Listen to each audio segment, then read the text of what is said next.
Bonjour à tous et à tous, fact-checkers du cinéma et ou vérificateurs de la science et tous celles qui se demandent devant cette photo sur internet si elle est vraie ou si elle a été générée par Midjourney. Dans tous les cas, bienvenue sur 7ème Science où le 7e art la ramène sa science, un podcast produit par Binge Audio et Sorbonne Université. Nous en sommes à la partie 3 de notre hors-série un peu spéciale autour du film Don't Look Up d'Adam McKay sur le sujet comment lutter contre le scepticisme vis-à-vis de la science. Après une partie 1 où nous explorions les obstacles à la parole des scientifiques et une partie 2 où nous questionnions le rôle du journalisme dans la diffusion de cette parole, on s'intéresse aujourd'hui à l'ennemi numéro 1 et des scientifiques et des journalistes, j'ai nommé les fake news. D'où viennent-elles? Quelle est leur histoire? Comment les repérer et comment lutter? C'est le programme qui nous attend. Au bout de 3 épisodes, je pense que vous êtes un peu au courant, mais Don't Look Up d'Adam McKay, c'est l'histoire de 2 scientifiques qui tentent tant bien que mal d'avertir la planète qu'une comète s'apprête à la détruire. Mais entre les journalistes qui se désintéressent et les politiques qui semblent ne pas s'inquiéter outre mesure, nos 2 Cassandres doivent également faire face à plusieurs vagues de contestations et de fake news sur les réseaux sociaux qui viennent au mieux moquer leur dire, au pire les faire mentir. Alors, calomnie, désinformation et manipulation, c'est ce que nous allons voir avec nos intervenants, Valérie Jeanne-Perrier, enseignante-chercheur en sciences de l'information et de la communication et responsable de l'école de journalisme le CELSA, Nestor Herran, maître de conférences en histoire des sciences à Sorbonne Université, Lynn Landau, journaliste au CINT sur la chaîne France Info, et Michel Dubois, directeur de recherche au CNRS, professeur de sociologie des sciences et directeur du GEMAS, le groupe d'études des méthodes de l'analyse sociologique de la Sorbonne. Les élections de mi-mandat ? Dans 3 semaines. 3 semaines ? Alors même si l'information fuite avant, on perd le congrès et ensuite on pourra plus rien faire de toute manière. Tout sera verrouillé. Ce timing, il faut le reconnaître, ça tombe très mal. Bien. Pour l'instant, je propose qu'on patiente et qu'on avise. On patiente et on avise. Mettons d'autres personnes sur le coup, des gens vraiment qualifiés. Et tous les 2, nous reverrons les projets de la NASA, d'accord ? Bien, je vous remercie de votre confiance. J'aimerais être sûre d'avoir tout à fait compris. En fait, après toutes les informations que vous venez d'entendre, vous décidez que la meilleure des choses à faire, c'est de patienter et d'aviser. Pardon, d'où elle sort, elle ? Et vous êtes qui, vous, son fils, c'est ça ? Son putain de chef de cabinet, Miss Millennium de mes 2. Tout va bien, merci. En premier lieu, on pourrait se demander, mais c'est quoi une fake news ? Valérie Jeanne-Perrier, enseignante-chercheur en sciences de l'information et de la communication et responsable de l'école de journalisme le CELSA, a la réponse pour nous. C'est quand même un mot valise qui permet en fait de désigner plein de processus qui en gros ont tous pour vocation objective de désinformer, mal informer, de donner des informations qui ne sont pas toujours complètement fausses, parfois fallacieuses, mais en gros c'est aussi un terme qui a été beaucoup utilisé par un homme politique américain qui l'a utilisé pour dénigrer l'ensemble du système médiatique qui était contre lui. Tout ce qui était opposé à Donald Trump était visé directement par ce terme de fake news.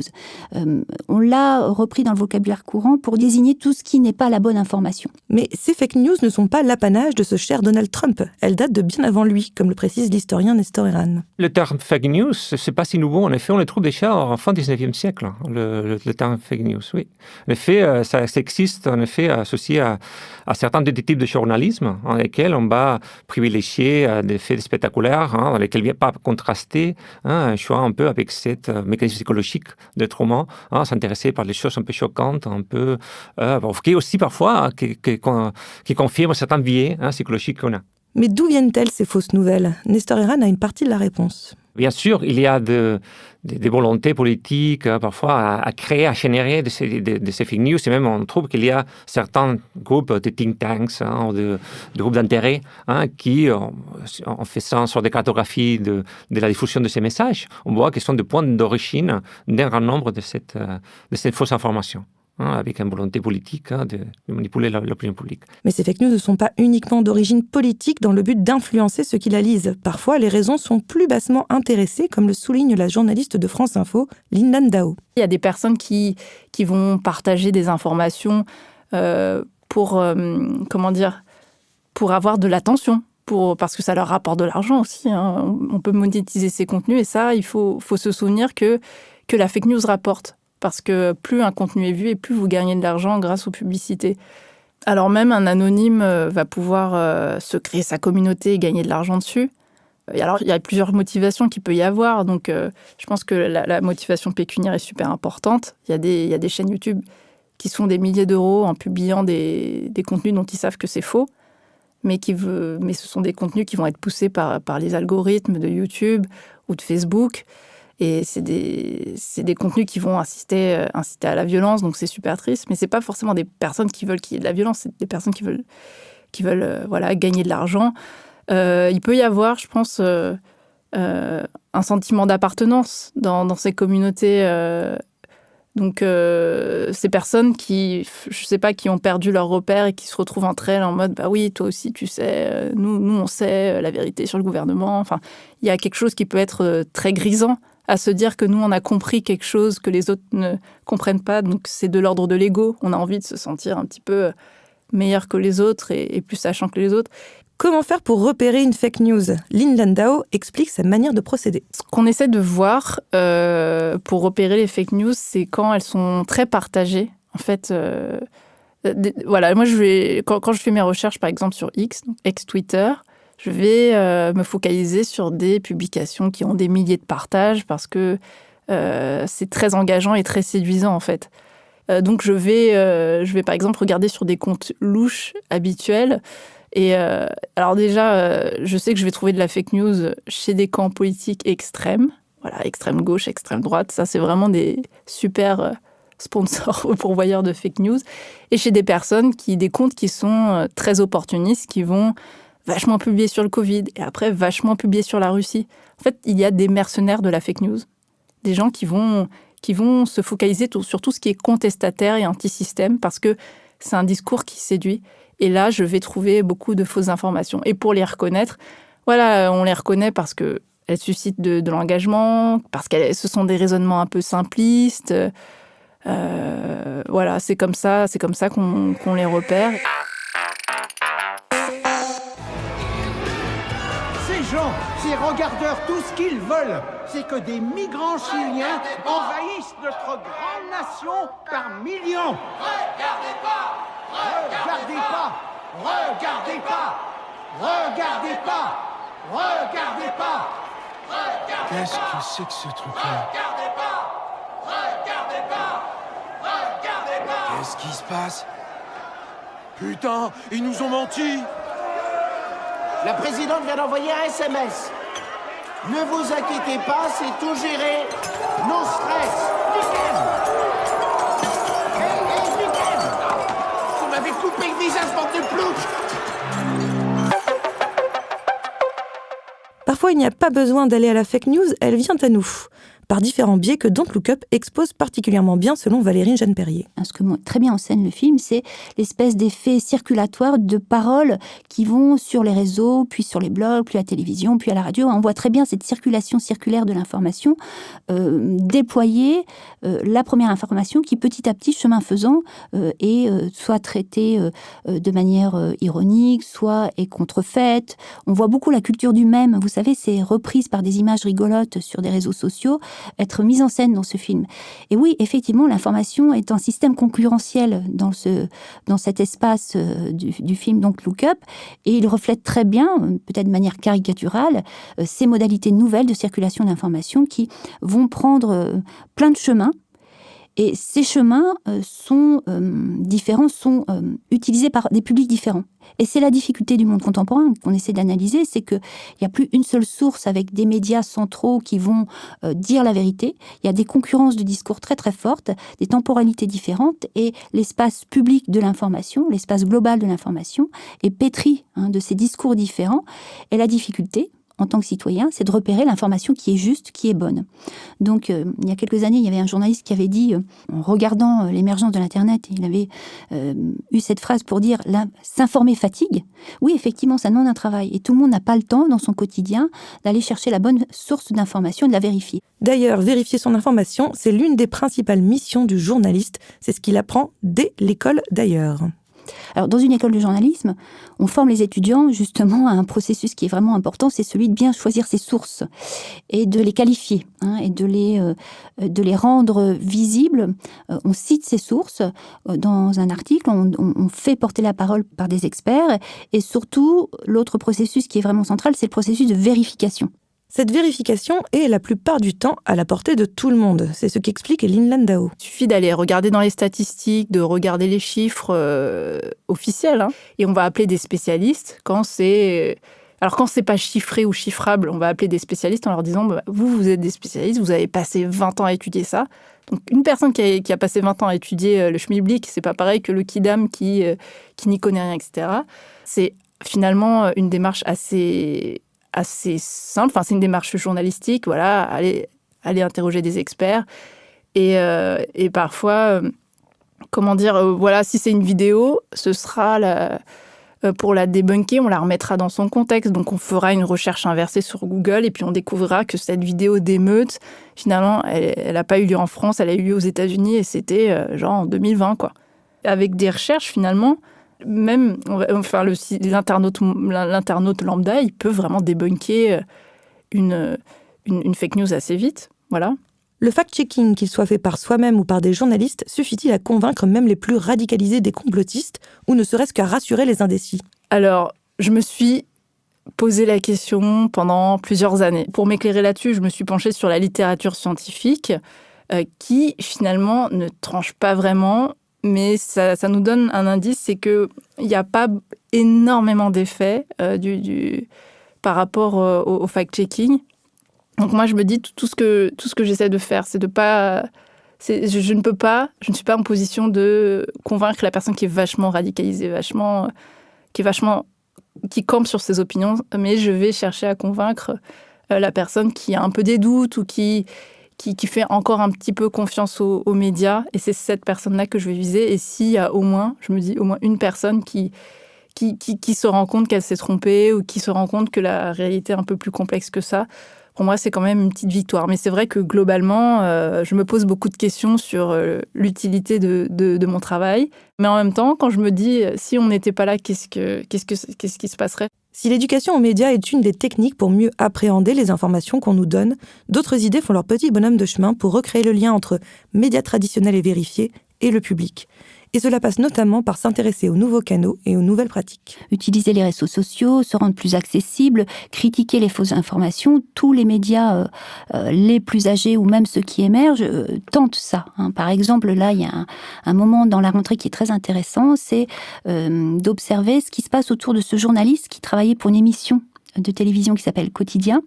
Je peux le citer, je pense, c'est Paul Laroutouru qui choisit d'incarner l'information dans les canaux Instagram. Et donc, on a un rapport direct avec lui.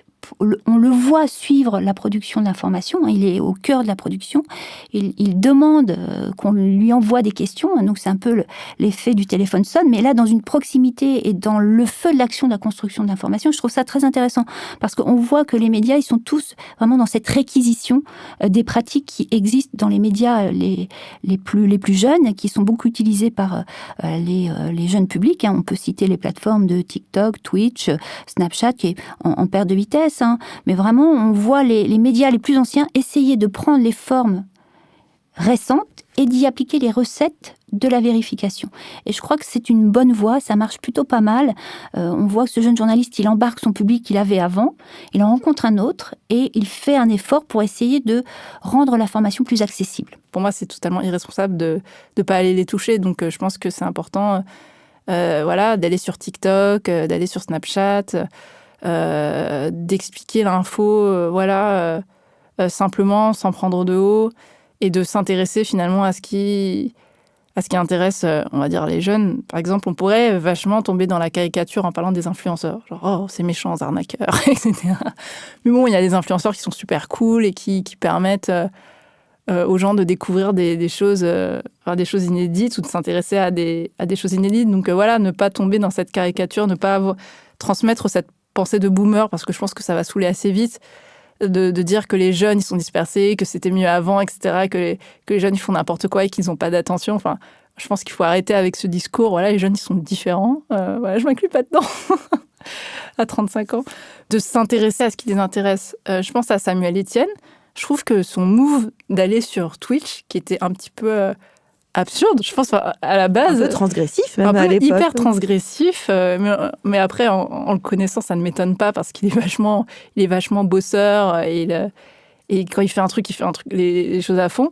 Donc lui, le fait qu'il soit allé sur Twitch, je trouve ça assez fort et formidable, quoi. Du coup, il peut instaurer un dialogue avec des personnes qui s'intéressaient pas forcément à l'actualité. Lui, il va faire sa revue de presse. Enfin, ça, c'est vraiment trop cool et ça permet de recréer un lien. Un événement récent, mondial, a su mettre en exergue tout ce qui a été dit dans ce hors-série. Le Covid. À ce moment-là, la différence entre le temps médiatique et le temps scientifique ne pouvait être plus grande. Le grand public, les médias, les politiques, tout le monde en fait, voulait des réponses qu'il n'était cependant pas possible de déployer aussi rapidement. Des solutions, souvent douteuses, voire dangereuses, ont également été proposées, on se souvient de l'hydroxychloroquine, et les fake news, du tabac qui empêcherait de contracter le Covid à Bill Gates qui tenterait de nous inoculer des puces 5G dans les vaccins, se sont propagés sans trop d'entraves. Pour Valérie Jeanne-Perrier, ces moments d'urgence montrent bien la nécessité, à la fois pour les médias et pour la science, de jouer la carte de l'ouverture et de la transmission. On travaille surtout sur la notion d'hypothèse. On essaye d'avoir une réponse provisoire qu'on va essayer d'explorer par des exercices de laboratoire et qui vont amener à avoir des premières réponses qu'on va essayer de dupliquer. La recherche est aussi quelque chose qui se fait sur le mode de la répétition. On a besoin d'avoir des protocoles et si ce protocole, une fois mis en place, peut être répété et on arrive au même résultat, alors on peut commencer à affirmer quelque chose par rapport à un sujet. Donc ça prend du temps. Et c'est ce qui, sans doute, dans l'espace public, pendant le temps du Covid, a posé problème. C'est-à-dire que du côté des médias et du côté des publics, on cherchait des réponses assez rapides pour se rassurer, pour pouvoir essayer d'espérer dans l'avenir. Et les scientifiques ont eu du mal à essayer d'expliquer comment ils fonctionnaient, pourquoi ils avaient besoin de cette prudence, pourquoi parfois ils affirmaient des choses qui ensuite étaient sans doute contestés. Donc tous ces protocoles, il me semble que les médias ont tout intérêt maintenant à essayer de les expliquer. Comment on fait la recherche, comment ça se passe. Et les scientifiques ont tout aussi intérêt à essayer d'être très ouverts, d'ouvrir la science. D'ailleurs, c'est le nom de grands programmes, Science ouverte, en Sorbonne notamment, d'ouvrir la science pour montrer comment elle fonctionne, comment elle marche. Il y a plein de missions maintenant qui se mettent en route. Et dans ces missions, on prépare les scientifiques à se former à cette communication auprès des grands publics, mais aussi d'autres médiateurs que sont les journalistes. Pour Michel Dubois, directeur du GEMAS, le groupe d'études des méthodes de l'analyse sociologique de la Sorbonne, cette période a été particulièrement riche en enseignements. Ça a sans doute été une expérience assez étrange pour beaucoup de personnes qui n'étaient pas nécessairement familiers avec le domaine de la science ou la façon dont les sciences sont faites au jour le jour.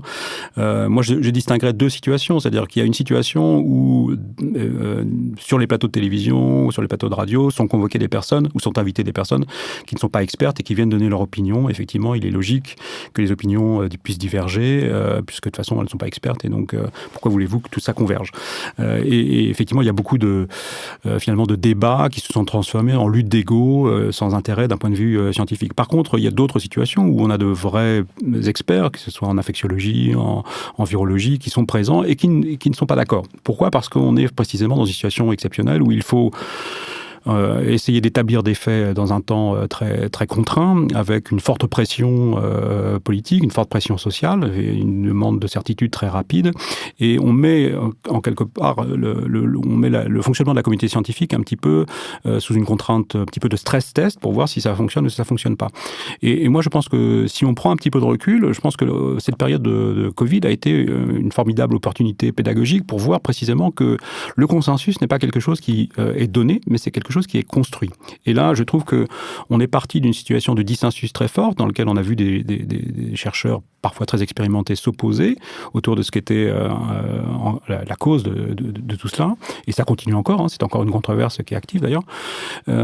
Et on voit progressivement que sur un certain nombre de faits, les avis convergent et dans un temps relativement rapide, puisque tout ça finalement a convergé au bout de 2 ans et demi. Donc je dirais que là, on est au contraire sur une sorte de démonstration de force, et peut-être que tout le monde le lit dans l'autre sens. C'était sur un cas qui est resté célèbre, le cas de la publication de Didier Raoult, son équipe à l'IHU. On sait que c'est un papier qui a été soumis, je ne sais plus, c'était en mars, peut-être le 17 ou le 18, dans une revue et qui a été accepté le lendemain par le comité de rédaction et publié le surlendemain peut-être. Donc autrement dit, un processus qui normalement dure d'évaluation d'un papier qui dure parfois 3, 6 mois, 1 an. Ici, tout ça s'est fait en 2, 3 jours, ce qui a bien sûr suscité énormément d'interrogations. Et je dois dire de ce point de vue-là que la crise Covid a aussi eu cette vertu pédagogique de sensibiliser pas simplement le grand public, mais aussi les scientifiques eux-mêmes à la question de l'intégrité scientifique. C'était quand même un élément important dont on ne parlait pas forcément, et aujourd'hui, notamment parce qu'il y a beaucoup de réflexions sur mais comment fonctionne la science dans ces situations exceptionnelles. Est-ce que c'est vraiment légitime de fonctionner aussi rapidement? Est-ce qu'on fait son travail correctement? Est-ce que toutes les garanties sont données pour pouvoir faire des tests, notamment des tests biomédicaux? Ça a été aussi une réflexion sur l'éthique de la recherche et l'intégrité scientifique.